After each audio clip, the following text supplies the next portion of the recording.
es la fiesta que cambió, que transformó la historia de la humanidad. ¿Por qué dices esto, pastor? ¿Por qué dices que Shavuot transformó la historia de la humanidad? Sí, Shavuot cambió la historia de la humanidad porque es en esta fiesta donde Dios entregó su Torah, su palabra, su instrucción a su pueblo amado Israel. Entonces, ¿cuántos saben que Dios no tiene muchos pueblos? Dios solamente tiene un solo pueblo. Él no tiene muchas iglesias, Él tiene solo una iglesia que es parte de su pueblo, y ese pueblo es Israel. Entonces la palabra de Dios nos enseña que nosotros al aceptar a Yeshua, ¿cuántos saben que Yeshua no es europeo, no es romano, no es griego? ¿De dónde es Yeshua? ¿De dónde es Jesús? De Israel. Yeshua es judío. Al nosotros aceptar al judío, a Yeshua en nuestro corazón, estamos siendo parte de esta herencia, de este pueblo. Porque ¿a quién le dio Dios su palabra? Al pueblo de Israel. Y comencemos con esto. ¿Qué significa Shavuot? Este es algo que ya algunos de ustedes saben. En la semana el grupo de comunicación envió un mensaje al chat general de colectivo. Algunos están en ese chat. Si no estás dentro de ese chat, pide que te agreguen. Y se envió los estudios que hemos dado previamente respecto a Shavuot. Ahí profundizamos. Hoy no tengo mucho tiempo para profundizar porque si no nos vamos a ir muy tarde, pero sí quiero tocar los elementos importantes, al menos por si es la primera vez que estás en una fiesta como esta, sepas el por qué estamos haciendo lo que estamos haciendo. ¿Qué significa Shavuot? Shavuot, como dijimos hace un momentito, simplemente significa semanas. ¿Qué significa Shavuot? Semanas. ¿Y por qué se llama Shavuot? ¿Por qué se llama semanas esta festividad? Porque el mandamiento que Dios le dio al pueblo de Israel era que tenían que contar 7 semanas, un día después de la celebración de Pesaj. ¿Quiénes de ustedes estuvieron en Pesaj con nosotros celebrando aquí en la presencia del Señor? Pascua, estuvimos celebrando, y el mandamiento es que al día posterior de Pesaj se cuenten 7 semanas. 7 semanas son 49 más un día. El día 50 es el día de Shavuot. Entonces es muy fácil de entender. Esto no es tan complicado porque entendemos que el número 7 en hebreo se dice Sheva. Diga conmigo Sheva. Y tú vas a decir, ahorita te voy a decir porque quiero que escuches esto. Sheva significa 7, es el número 7 en hebreo. De ahí se desprende la palabra semana. Del número 7 se desprende la palabra semana, porque una semana ¿cuántos días tiene? 7. Entonces Sheva es 7, Shavua es semana y Shavuot es el plural de semana. Entonces Shavuot es semanas. Te estoy dando más o menos un panorama un poquito más amplio, pero la parte donde quiero llegar es esta, que el número 7, ¿por qué el número 7? ¿Por qué 7 semanas que contienen 7 días cada una de esas semanas? ¿Por qué este número 7? ¿Qué tiene de importante el número 7? Bueno, entre otras cosas, yo quiero decirte que el número 7, que se dice Sheva, está relacionado con la palabra juramento o jurar.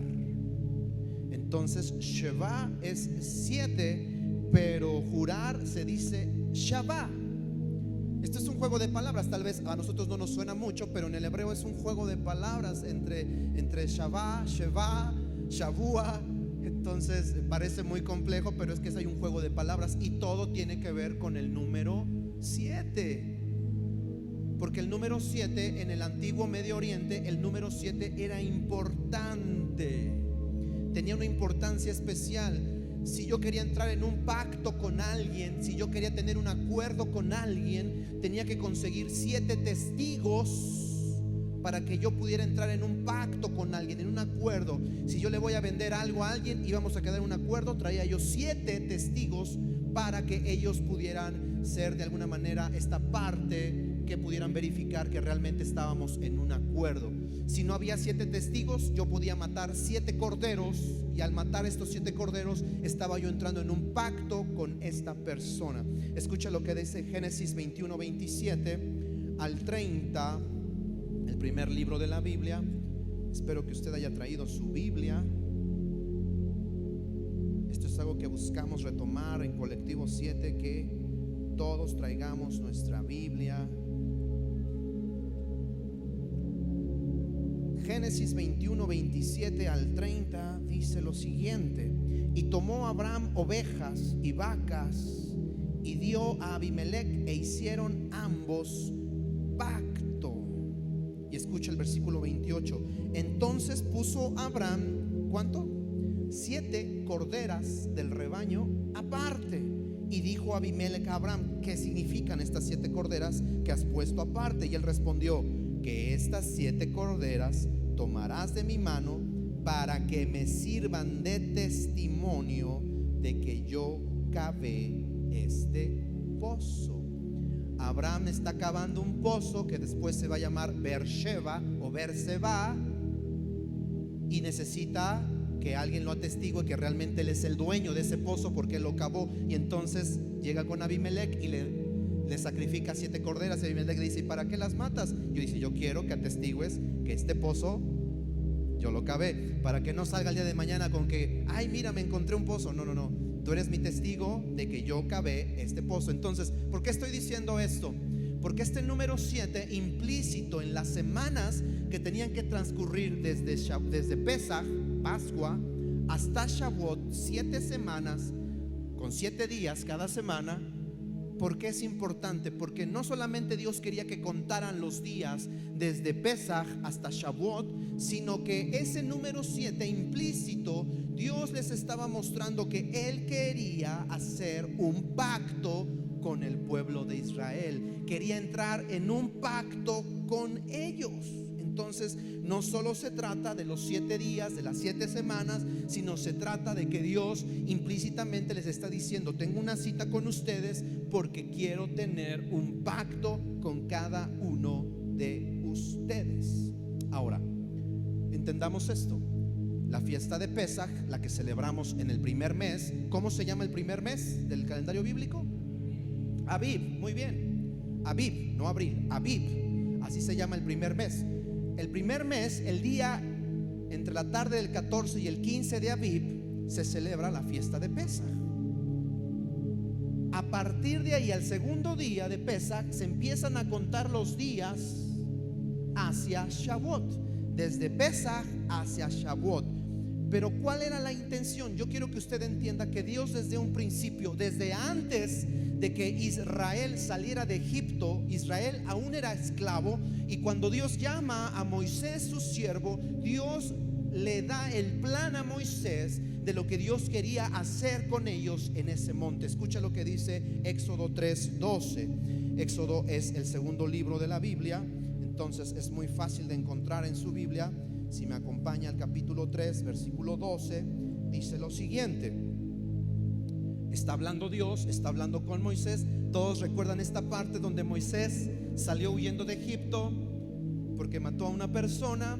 Él está en el desierto, se encuentra con el que es su suegro, Labán, se casa con su hija, la hija de Labán. Ahora cuida las ovejas de su suegro, y él está fuera de foco, fuera de visión, pero Dios lo vuelve a llamar. Estando fuera en el desierto, Dios llama a Moisés y se encuentra una zarza ardiendo, y Moisés se acerca curiosamente y dice: ¿por qué esta zarza no se consume? Y de repente le habla una voz a Moisés, a Moshe, y le da un llamado y le dice: yo soy el que soy. Y esto es lo que le dice Dios en el versículo 12. Y él respondió: ve, porque yo estaré contigo, y esto te será por señal que yo te he enviado. Cuando hayas sacado de Egipto al pueblo, servirán a Dios. ¿En dónde? Sobre este monte. Quiere decir que en el lugar donde Moshe vio la zarza ardiendo era un lugar que Dios iba a utilizar como señal, y que cuando liberara al pueblo de Israel, ellos iban a regresar ¿a dónde? A ese mismo monte. algo había ahí. Dios tenía una cita que estaba pactando. Era como si Dios estuviera tachando en su calendario, diciendo: cuando salgan de Egipto, aquí los voy a ver nuevamente. En este monte ustedes me van a adorar. Mientras que Pesaj, la fiesta de Pascua, tiene que ver con la redención, el sacrificio del cordero, la redención para cada uno de nosotros. En Shavuot, la fiesta nos habla de la libertad. Entonces, Pesaj es redención, Shavuot tiene que ver con libertad. ¿Por qué tiene que ver con libertad? Porque cuando Israel llega al monte Sinaí, 50 días después, ¿Israel era esclavo o era libre? ¿Cómo era? Contéstenme, ¿era libre o era esclavo? Eran libres, ya habían sido libres de Egipto. Dios ya había liberado al pueblo de Israel de Egipto. Y acuérdense que Dios trajo 10 plagas, con las cuales Dios trajo juicio sobre Egipto, e Israel tuvo que salir de Egipto un día después de celebrar la fiesta de Pesaj. Y ellos salen y entran en el desierto.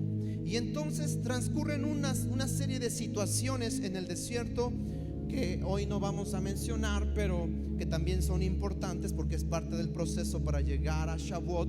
Y cuando ellos llegan a Shavuot, ellos se dan cuenta que lo que Dios hizo en Pesaj, en Egipto, tuvo que ver con su redención. Pero ahora lo que Él está haciendo aquí en Shavuot tiene que ver con su libertad. Este proceso de llegar a Shavuot tenía que ver con su liberación física, pero también con su liberación espiritual y personal.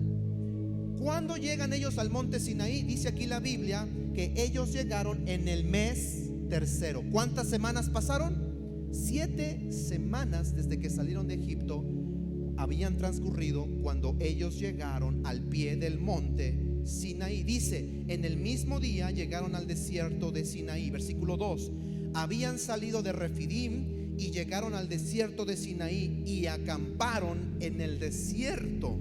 Y acampó allí Israel delante del monte.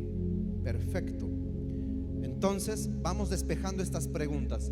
¿Qué significa Shavuot? Shavuot significa semanas. ¿Por qué tiene que ver con semanas? Porque transcurrieron 7 semanas desde que ellos salieron de Egipto hasta este nuevo encuentro que iban a tener con Dios en el monte Sinaí. 7 semanas. Ahora, ¿qué es lo que se celebra? ¿Por qué es tan importante? ¿Por qué tengo que estar aquí yo esta mañana y me dices que es especial? ¿Y por qué dices que es especial? ¿Qué se celebra? ¿Qué se conmemora? Así que mucha atención. Voy a mencionar algunos aspectos importantes de esta celebración. Número 1, y para mí la más importante, la entrega de la Torá en el monte Sinaí. Usted puede leer Éxodo capítulo 19, Éxodo 20, puede leer Deuteronomio, como aparece en la pantalla, Deuteronomio 4, 12 y 13. ¿Cuándo es que Dios entrega su Torá, su instrucción, sus mandamientos, su cultura? ¿Cuándo es que Dios la entrega? En una fiesta como estas. Esto lo he mencionado muchas veces y lo voy a volver a mencionar para aquel que no lo ha escuchado. De todas las naciones de la tierra, la única nación que no desarrolló una cultura es el pueblo de Israel. Lo repito: de todas las naciones de la tierra, la única nación que no desarrolló una cultura fue el pueblo de Israel. ¿Por qué no desarrollaron una cultura? Porque Dios le dijo: tú no necesitas desarrollar una cultura, esta es mi cultura. ¿Qué es lo que hace Dios en el monte Sinaí? Dios se encuentra con Moisés y le dice: entrégales estas palabras a mi pueblo. Esta es mi instrucción, estas son mis ordenanzas, esta es mi cultura. Esto es lo que me gusta, esto es lo que no me gusta, esto es lo que puedes hacer, esto es lo que no puedes hacer. Y cuando Dios dice que puedes hacer algo, es que Él te está diciendo: haz esto, porque si lo haces vas a ser bendecido y te va a ir bien. Cuando Dios te dice no hagas esto, Dios, como todo papá, allá tú, si lo haces te va a ir mal. Y los que son papás van a entender perfectamente lo que es ser un papá con instrucciones. Obviamente, si eres un papá barco permisivo, pues no vas a entender lo que estoy tratando de decirte. Pero todos sabemos que como papás necesitamos instrucciones para nuestros hijos. De hecho, los primeros años, la comunicación con nuestros hijos, ¿sabes cómo es? Siéntate bien, no comas así, no, métete la camisa, peínate, lava tus tenis, tiende tu cama. ¿Sabes cómo es la comunicación con tus hijos los primeros años? Son puras ¿qué? Instrucciones. Para los que son papás nuevos o van a ser papás, ahí les dejo ese tip. Las instrucciones pueden salvar la vida de tus hijos. Eso fue lo que Dios hizo en el monte Sinaí. ¿Qué celebramos hoy? Celebramos que Dios entregó su cultura, su palabra a su pueblo. ¿Y eso qué tiene que ver conmigo? Bueno, si tú tienes hoy una Biblia, esto es lo que Dios entregó. Si tú tienes una palabra, esto es lo que Dios te entregó. Entonces, cuando andas pensando, ¿y qué? ¿Cómo le hago aquí? Es que tengo un problema con mi esposa. Es que tengo un problema con mis finanzas. Es que tengo un problema con mi jefe. Es que tengo un problema con mis hijos. Problemas. ¿Y sabes qué? La palabra de Dios te dice qué es lo que tú tienes que hacer. Pero a veces no sabemos qué hacer porque no leemos el manual de instrucciones. Y bueno, como buenos mexicanos, yo también lo he hecho muchas veces. Cuando me toca armar algo, por supuesto que yo no leo el manual de instrucciones porque yo soy hombre. Entonces, como soy hombre, yo armo las cosas y ya si me sobran piezas digo, vamos a revisar el manual porque me sobran piezas. Entonces, no sé si te ha pasado a ti, a mí me ha pasado muchas veces, pero eso es un ejemplo sencillo, burdo si quieres, de que muchas veces preferimos hacer las cosas y ya que nos salieron mal, ya que la regamos, ya que hicimos las cosas equivocadas, entonces decimos, caray, ¿qué dice entonces la Biblia que tengo que hacer? Te podías haber evitado ese descalabro, te pudiste haber evitado ese dolor de cabeza si tan solo hubieses escuchado. ¿Qué se conmemora? ¿Qué se celebra en esta fiesta? El recibimiento de la Torah. De hecho, en los círculos judíos, el día de hoy no se duerme. El día de hoy no se duerme porque hoy se estudia Torah, hoy se estudia la palabra toda la noche. Se mantienen despiertos estudiando la palabra de Dios, no viendo Netflix, no viendo una serie, estudiando la palabra de Dios. Hoy es el día cuando toman los rollos de la Torah y los abrazan y dicen, esto es un baluarte, esto es algo que no tiene valor, es algo tan grande para nosotros, es uno de los regalos más grandes que Dios nos ha dado. Espero que podamos comprender el nivel de esto. Número 2, que se conmemora el tiempo de la cosecha completa, cuyas primicias se presentaban a Dios. Hoy tenemos aquí un poco de trigo. Disculpen mi ignorancia, yo no conocía el grano de trigo. No sé si ustedes, al rato ustedes lo van a ver, se pueden acercar, es ya de veras. Entonces, ¿qué es lo que hacía? Esta temporada de Shavuot se celebraba la cosecha del trigo, mientras que en Pesaj se recogen las primicias y la cosecha de la cebada. Ahora en Shavuot se traían las primicias de la cosecha, pero de el trigo. Y entonces, al cumplir el mandato, la gente venía delante de la presencia del Señor y no se presentaba con las manos vacías, porque ustedes saben, la Torah dice que está prohibido presentarte delante del Señor y decir, no traigo nada. Eso es desagradable a los ojos del Señor, porque Dios dice, incluso Yeshua lo muestra en un ejemplo, dice que una viuda era tan pero tan pobre que solo tenía 2 moneditas, y que a la hora de la ofrenda, esta mujer que era viuda y era tan pobre, al llegar a la hora de la ofrenda, esta mujer dio sus 2 moneditas, mientras que los que tenían apretaban el billetito lo más que se podía, sacaban el billetito y lo daban, y Yeshua les da una lección y les dice, ¿saben qué? Ustedes dan de lo que les sobra, pero esta mujer dio todo lo que tenía. Y no es que Dios esté interesado en tu dinero, a Dios no le interesa tu dinero, pero a Dios le interesa lo que está provocando tu corazón, el dinero. Y como lo dije hace un momentito, el dinero es un indicador espiritual. ¿Dónde está tu corazón? Entonces, por eso Dios requería que la gente trajera cosechas. Yo sé que ahora ninguno de nosotros es agricultor, y es que las fiestas giran alrededor de la agricultura, giran alrededor de un calendario lunisolar, giran alrededor de la agricultura y de las cosechas. Y por eso Dios le pedía al pueblo de Israel que trajeran sus cosechas, porque para ellos esto representaba pues su ganancia, para ellos esto representaba su forma de vivir, y es lo que traían al templo. Entonces, ¿qué se celebra? No solo la entrega de la Torá, también se celebra el poder tener cosecha de parte de Dios. Y esto tiene que ver con gratitud. Yo no sé cómo sea tu cosecha en este momento. Y algunos pueden decir, bueno, mi cosecha ahí está más o menos, no me ha ido tan bien y todo lo que tú quieras. Pero a lo mejor sí estás cosechando. Poco, mucho, pero estás cosechando. ¿Y sabes qué? Lo que Dios quiere saber de ti es que estás agradecido. Por poco o por mucho, tú dices, Dios, te doy gracias. Mucho o poco trabajo, pero tengo trabajo, pero tengo provisión. ¿Cuántos dicen amén? Eso es lo que Dios quiere ver de nosotros. Se llama gratitud. ¿Sabes qué es lo que tú quieres ver como padre cuando le compras unos tenis a tus hijos? Que te diga tu hijo, nada más te alcanzó para eso. No, yo quería los grandotes, los nuevos. ¿Sabes cómo te sientes como padre si te hace tu hijo eso? Dices, uy, al menos dime cómo. Gracias. Es lo mismo. Y entonces Dios te dice, ten Toño, ahí te va la bendición. Recíbela. No te vayas a sacar, no te vayas a sacar. Recíbela, ¿no? Ahí te va la bendición. Entonces Dios te da la bendición y tú dices, ¿qué? No va a haber más. Y Dios dice, di gracias, porque mi misericordia es para siempre. No pienses que eso es todo. Yo te voy a seguir bendiciendo. Mi fidelidad está ahí, mi amor está ahí. Entonces no seamos malagradecidos. Número 3, ¿qué más se conmemora y se celebra? La revelación, por supuesto, y el fruto del Espíritu, la llegada del Espíritu Santo. Esto también es bien importante. Muchas veces en el cristianismo solo se entiende esta parte. Cuando la iglesia cristiana solamente lee Hechos 1 y Hechos 2, la llegada del Espíritu Santo, solamente se centran en eso y piensan que Pentecostés es solamente la llegada del Espíritu Santo.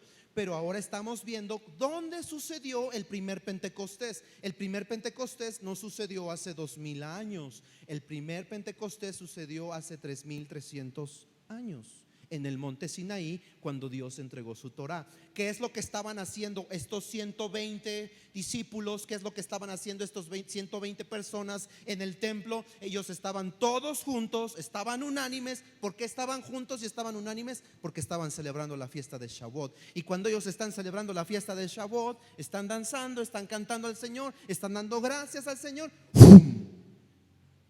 Dice que cayó de repente un viento estruendoso y vino sobre ellos el Espíritu Santo. Y entonces empiezan a hablar en distintos idiomas, lenguas. Entonces muchas veces el cristiano solamente se enfoca en eso, pero hay que entender desde dónde está trazado la fiesta de Pentecostés o Shavuot. Por cierto, ese es el otro nombre para Shavuot. En griego es Pentecostés, se deriva de Pentacosta. ¿Sabe qué significa Pentacosta o Pentecostés? 50. Es todo lo que significa, ¿no? Entonces hay incluso una denominación que se llama así, los pentecostales. Son los 50. No sé si porque tienen 50 o no sé, pero es todo lo que significa. A veces piensan que hay algo así como misterioso, espiritual, así en la palabra Pentecostés. No, simplemente significa 50, es todo. ¿Por qué 50? Porque es 50 días después de la fiesta de Pascua. Eso es todo. Entonces no pierda de vista estos tres sucesos. Número 1, la entrega de la Torá, el tiempo de la cosecha, y número 3, la llegada del Espíritu Santo.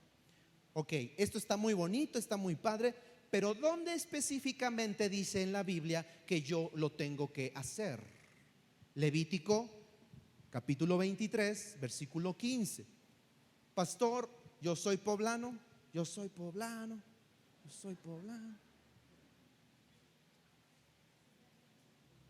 Yo no soy judío.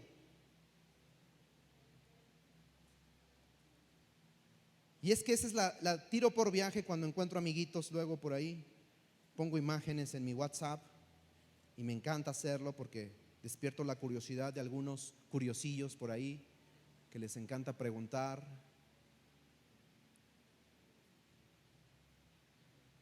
Lo hago con la intención exactamente de que pregunten para poder dar una respuesta, porque dicen, a ver, yo no soy judío, yo no tengo que celebrar esa fiesta, porque esa fiesta es de los judíos. Ok, eso es lo que a ti te han dicho, eso es lo que tú estás llegando a esa deducción. Pero yo acabo de mencionar algo muy importante. A ver, pastor, ¿por qué estás vestido así? Ahora esos hilitos. Me decía la otra vez un amigo que nos vio en Toluca, me parece. Me acuerdo un amigo que nos escribió. Bueno, ni siquiera lo conozco, pero nos escribió y me dice, a ver, me dice, ¿por qué hablas raro? ¿Y por qué traes como un chal en el cuello? Me dice. Son preguntas válidas y por eso lo hago, que la gente pregunte, porque para todo hay una explicación. Yo no hago las cosas simplemente por hacer. Mis hermanos, yo todo lo que hago y todo lo que se hace aquí en Colectivo 7 tiene una explicación bíblica. Que tú la quieras recibir, eso es diferente. Porque lamentablemente muchos de nosotros fuimos educados para solamente recibir una sola cosa. Así me enseñaron y así voy a seguir. Nos parecemos tanto a los de la iglesia mayoritaria porque mi abuela era de esta religión, mi bisabuelo era de esta religión y yo voy a seguir siendo de esta religión. Estás diciendo puras tonterías, porque estás diciendo que si tu abuelo era tonto, tú vas a ser tonto. Si tu abuelo no investigaba, tú tampoco vas a investigar. Si tu abuelo quiso creer eso, está bien por él, pero tú tienes la responsabilidad de investigar. Tú tienes la responsabilidad de investigar en la palabra y de ir más allá. No te conformes con lo que te enseñaron anteriormente. Y esa responsabilidad, mis amigos, es de cada uno de ustedes. Yo enseño la palabra, yo solo enseño la palabra porque ustedes tienen que tomar la decisión. Aquí aparece la ordenanza y la ordenanza es para el pueblo de Israel. Y yo dije hace un momentito que Dios solamente ¿cuántos pueblos tiene? ¿Cuántos saben que Yeshua, Jesús, no viene por el pueblo mexicano nada más? No viene por los europeos nada más. No viene por los americanos nada más. Él viene por un solo pueblo y ese pueblo tiene un nombre, el Israel. Israel. Pero no estoy hablando de un aspecto físico. No es judío el que lo es en la carne, es judío el que lo es en el espíritu, en el corazón. Porque la palabra judío significa adorador de Dios. ¿Quién eres tú? Unos dicen, pues yo soy adorador de la morenita, yo soy adorador de la flaquita, yo soy adorador del no sé quién. ¿Y sabes quién soy yo? Yo soy un judío. Yo soy un adorador de Dios. Y cuando digo eso, estoy cargando sobre mis hombros una gran responsabilidad. Porque adorar a Dios no significa simplemente decir, yo quiero adorar a Dios. Dios dice, ¿quieres ser un adorador mío? Te voy a decir cómo me gusta que me adores. Ven para acá. Y Dios me dice, hey, esta es la forma en la que me gusta que me adores. No, pero yo te quiero adorar con todo mi corazón, pero lo voy a hacer a mi manera y como yo quiero y en mi estilo, porque así soy yo. Y genio y figura hasta la sepultura. Y Dios dice,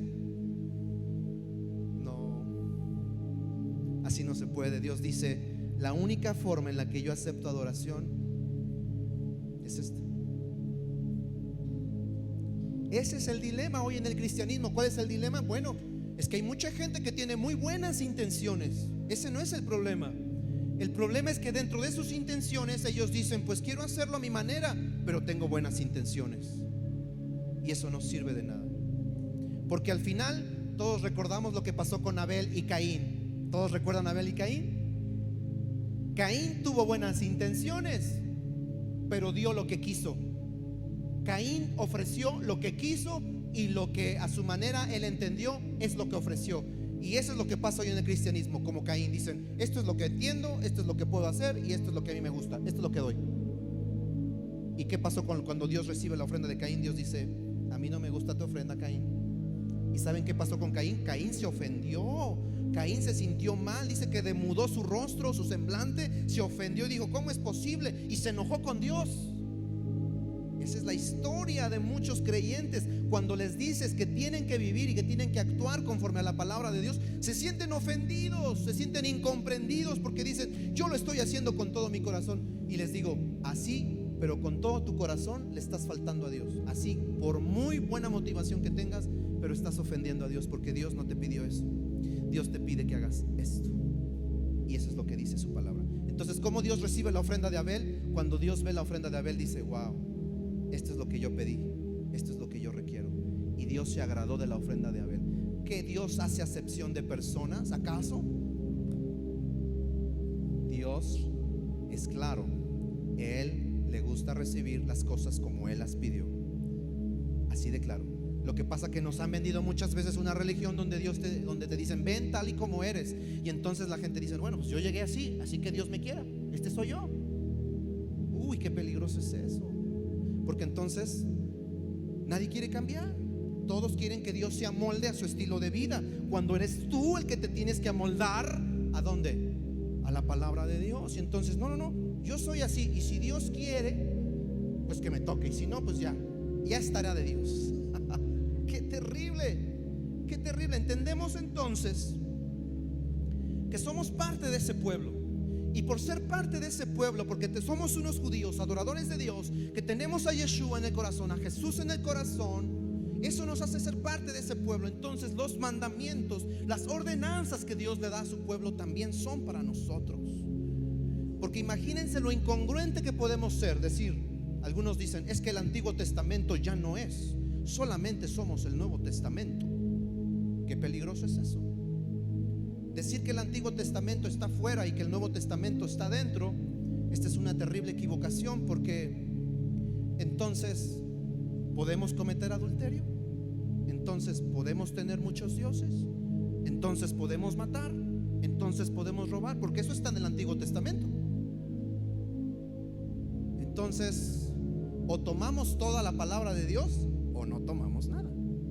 Y esa es la situación en la que se encuentran muchas iglesias. Y las iglesias solamente dicen: ay, no, esto no está muy feo, vamos a hablar del Nuevo Testamento. Libro de Juan, vámonos a Juan. Ahí Juan está hermoso, porque Dios, y yo sé que Dios es amor, pero yo sé que Dios nos habla más cosas además del libro de Juan. Dice Levítico 23, versículo 15. Vamos a ver la ordenanza. Me voy a apurar porque ya me tardé. 23:15 de Levítico. Aquí vamos a encontrar el mandamiento para nosotros. Escuchen esto. Está escrito en manera imperativa: deberán contar, ¿cuántas?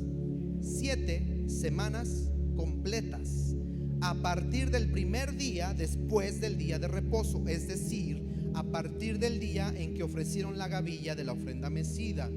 Contarán 50 días hasta el siguiente, al séptimo día de reposo. Entonces ofrecerán al Señor el grano nuevo. Desde el lugar en que residan traerán 2 panes hechos con 4 litros de flor de harina cocidos con levadura, que serán las primicias ofrecidas al Señor como ofrenda mecida. De aquí estamos tomando este mandato. Si usted lee con detenimiento todo el capítulo 23 de Levítico, ahí aparecen las 7 fiestas del Señor. 7 fiestas que Dios nos ordena a guardar, a observar, a conmemorar, porque hay enseñanza en ello, no solo con el pasado, sino que tienen que ver con este presente, y lo mejor, tienen que ver con el futuro. Qué importante es. Ahora, ¿dónde sucedió el primer Shavuot? ¿Dónde sucedió el primer Shavuot? Lo acabo de mencionar hace un momentito. El primer Shavuot sucedió en el monte Sinaí. ¿En qué monte? Éxodo 19:3 dice: el Señor llamó a Moisés desde el monte, y Moisés subió para hablar con Dios, y Dios le dijo: habla con la casa de Jacob, diles lo siguiente a los hijos de Israel. Y hace un momentito les dije: ¿por qué Dios escogió el monte Sinaí? ¿Por qué Dios escogió un monte así? El monte Sinaí está en la península arábiga, pero es un lugar tan que tú lo ves y tú dices: bueno, pues se me hace muy X, o sea, diríamos nosotros así. Pero es que precisamente Dios escoge un monte que no es de los más altos, no es de los más verdes, pero escoge un monte sencillo, un monte humilde, para entregar allí su Torah. Qué importante. Y esto nos deja a nosotros una gran lección. Tú no vas a poder recibir la palabra de Dios si no hay en ti humildad. ¿Saben por qué mucha gente no recibe la palabra de Dios? Porque no hay humildad en su corazón. vas a necesitar humildad para entender que necesitas la palabra de Dios en tu vida. ¿Sabes lo que aconseja el libro de Santiago en el capítulo 1, versículo 21? Escuchen: así que quiten de su vida todo lo malo y lo sucio y acepten con ¿qué? Con humildad la palabra que Dios les ha sembrado en el corazón, porque tiene el poder de ¿qué? Escucha, escucha. ¿Qué tiene el poder de salvar tu vida? Esto.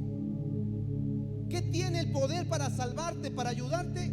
La palabra de Dios tiene el poder para ayudarnos, para transformarnos, para salvar nuestra alma. Y es por eso que en este lugar, en Colectivo 7, procuramos que la palabra de Dios esté por sobre todas las cosas. No importa mi punto de vista, no importa mi interpretación, lo que importa es lo que dice la palabra de Dios. Ahora, veamos este aspecto. En Éxodo 19:8, cuando Dios llama a Moisés y le dice: quiero que transmitas estas palabras al pueblo, quiero que se las enseñes. Entonces Moisés baja del monte. Dicho sea de paso, la otra vez les mencioné que Moisés, en esta etapa de su vida, él tiene alrededor de 80 años. Y en este capítulo 19, al menos entre 4 o 6 veces él sube y baja el monte. ¿Te imaginas? 80 años.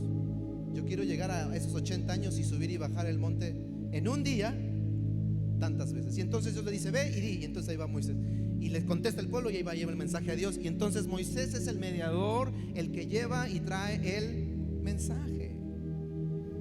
Y quieren saber qué fue la respuesta del pueblo de Israel cuando Moisés llega con el pueblo y les dice: Dios quiere esto y les pide esto. Esta es la respuesta de Israel. Éxodo 19:8. Y todo el pueblo respondió a una y dijeron, escuchen, todo lo que el Señor ha dicho, ¿qué? Lo vamos a pensar. ¿Qué dice? Haremos. Bueno, vamos a tomar algunas cosas, Moisés. Yo creo que lo vamos a analizar, vamos a filtrarlo.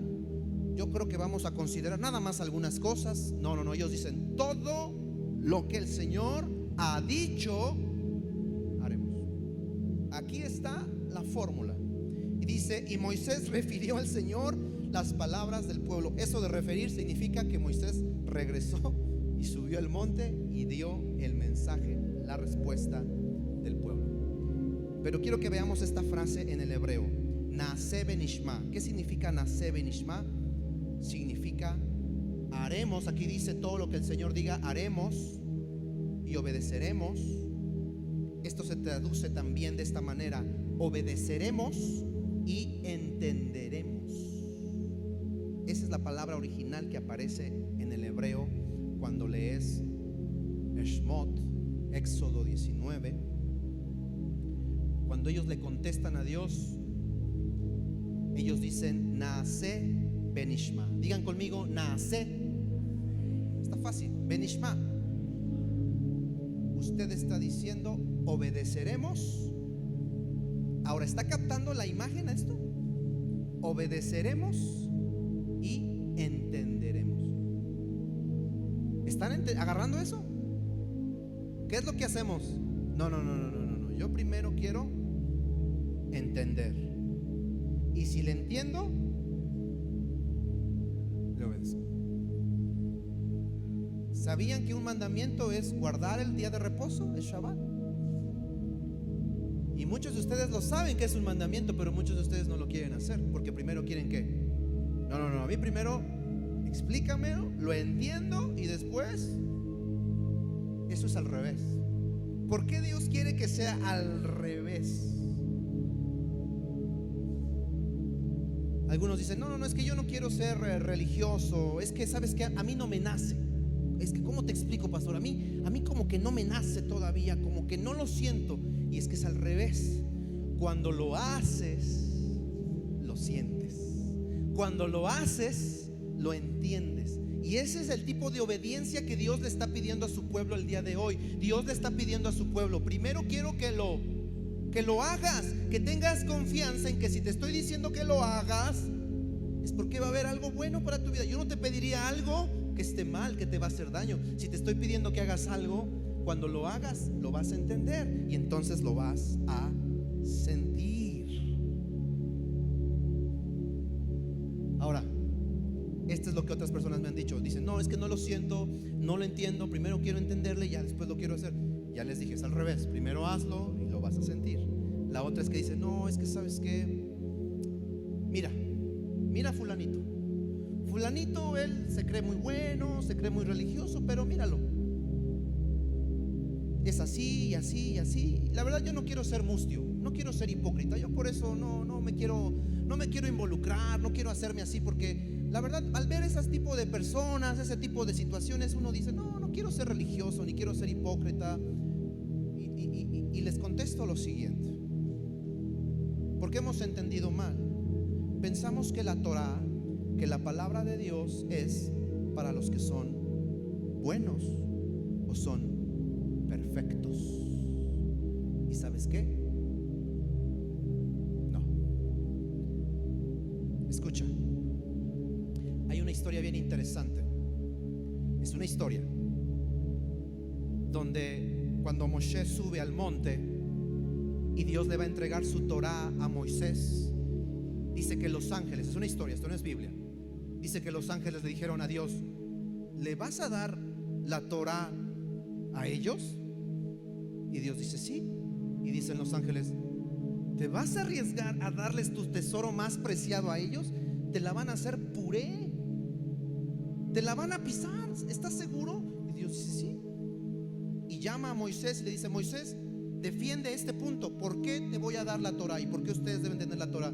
Y Moisés dice, ¿cómo les tengo que explicar a los ángeles? Los ángeles son superiores a mí. Y Dios dice, dales una respuesta del por qué tú tienes la Torah. Y entonces Moisés se agarra para explicarle a los ángeles y les dice, a ver, ángeles, ustedes fueron hechos libres de Egipto como nosotros. Y los ángeles dicen, no. A ver, ángeles, ustedes pueden tener otros dioses. Y ellos dicen, no. A ver, entonces ustedes pueden matar a otras personas. Y ellos dicen, no. Ustedes pueden mentir. Y ellos dicen, no. Y dice Moisés, esa es la razón por la que Dios nos dio la Torah a nosotros, no porque seamos buenos. Entre más imperfecto seas, más Torah, más palabra de Dios necesitas. Y sabes, muchos estamos al revés. Dicen, no, yo no quiero meterme porque la verdad es que no, soy una persona que tiene muchos errores, me falta mucho. La verdad no, yo siento que toda la gente que va a esos lugares es gente muy santa, muy buena. Te digo algo, quitémonos ese viejo chip. La gente que está aquí sentada, comenzando conmigo, es gente bien imperfecta. Yo necesito tanta palabra de Dios en mi vida porque tengo tantos y tantos errores. ¿Quiénes están conmigo? Espero no estar sentados con gente perfecta que se siente que ay. Yo quiero estar en una comunidad de gente normal, imperfecta, que se equivoca, que comete errores, pero que sabe resarcir sus errores yendo a la palabra de Dios. No buscamos perfección. Dios no busca perfección, sino que seas perfectible, que te puedas perfeccionar, que puedas mejorar. Y voy a cerrar con esto.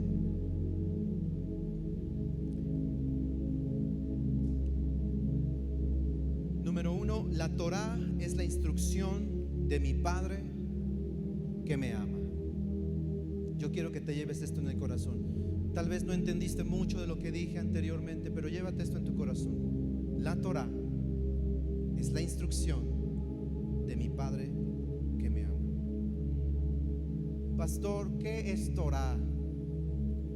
Torah se puede traducir bien fácil: instrucción. Por eso la Torah es la instrucción de mi Padre que me ama. Yo quiero que estés aquí sentado y que sepas, que estés seguro de algo. Yo quiero que estés seguro de algo esta tarde: que tu Padre te ama. Alza tu mano y di: mi Padre me ama. Yo quiero que estés seguro de eso.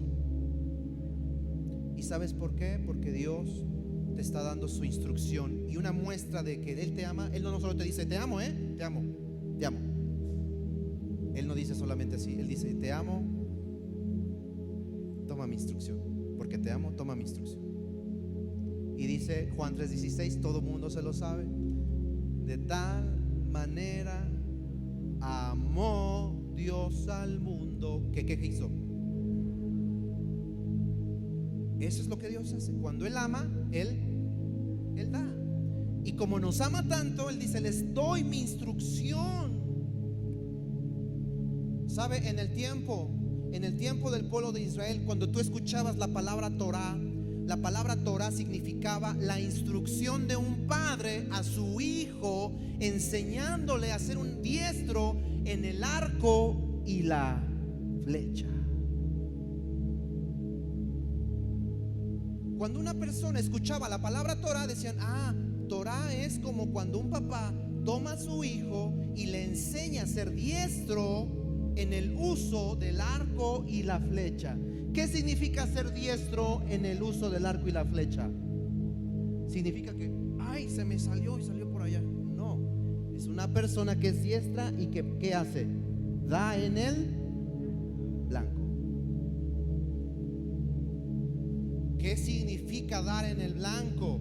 Dios quiere que des en el blanco en tu familia, en tu matrimonio, en los aspectos financieros, en los aspectos sociales. Dios no quiere que estés dando flechazos al aire y digas: me equivoqué. No, Dios dice: yo quiero que seas diestro y que des en el blanco. Deja de andar dando tumbos de aquí para allá. Toma mi instrucción. Mi instrucción es para ti, para que des en el blanco. Deja de equivocarte. Deja de fallar. ¿Cuántos saben que Dios quiere un pueblo exitoso?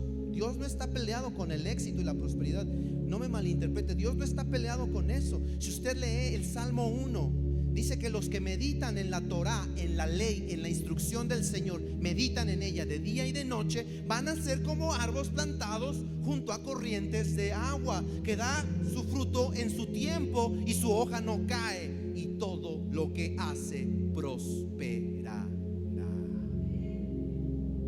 Yo tomo esa palabra. Todo lo que hace prosperará. Te está yendo mal, a lo mejor te están saliendo malas cosas. Escucha, si meditas en la instrucción del Señor, en la mañana, en la tarde, en la noche, tomas esta palabra, la meditas, dice: vas a ser como un árbol que está plantado junto a la corriente de agua. Vas a dar fruto. No se van a secar tus hojas. Y lo mejor, todo lo que hagas, vas a ser prosperado. ¿Quieres que te vaya bien? Obedece la palabra del Señor. Con eso tiene que ver Shaul. Naaseh benishma. Voy a obedecer, lo voy a hacer, después lo voy a entender. Número 2, la Torah es un regalo de mi Padre. No solamente es la instrucción de mi Padre que me ama, sino que la Torah es un regalo de mi Padre. Póngase de pie, por favor.